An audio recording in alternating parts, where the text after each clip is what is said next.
সরাই নিত্যানন্দ রাম নিতাই নিত্যানন্দ প্রভু ভগবান নিত্যানন্দের পাদপদ্মের ধ্যান করে, যিনি জড় প্রকৃতির জ্বলন্ত আগুন নিভিয়ে দেন এবং লক্ষ লক্ষ চন্দ্রের সংমিশ্রণের চেয়েও বেশি শীতলতা প্রদান করেন পতিতবদ্ধ আত্মাদের জন্য।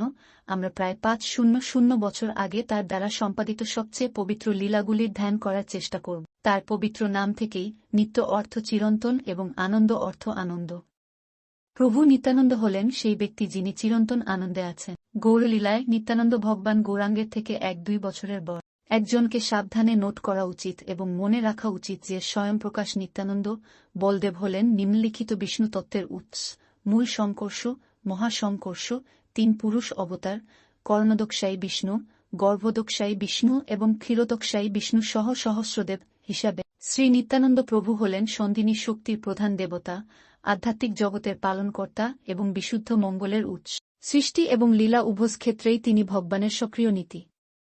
ভগবান নিত্যানন্দের অসীম অবতার রয়েছে। অপ্রাকৃত আবেগে কখনো তিনি ভগবান চৈতন্যের গুরু হিসেবে সেবা করেন, কখনো তার বন্ধু হিসেবে, কখনো তার দাস হিসেবে, ঠিক যেমন ভগবান বলরাম ব্রজে এই ৩টি ভিন্ন রূপে ভগবান কৃষ্ণের সাথে খেলেছিলেন। ভগবান নিত্যানন্দ ভগবান চৈতন্যের সমস্ত ইচ্ছা পূরণ করেন।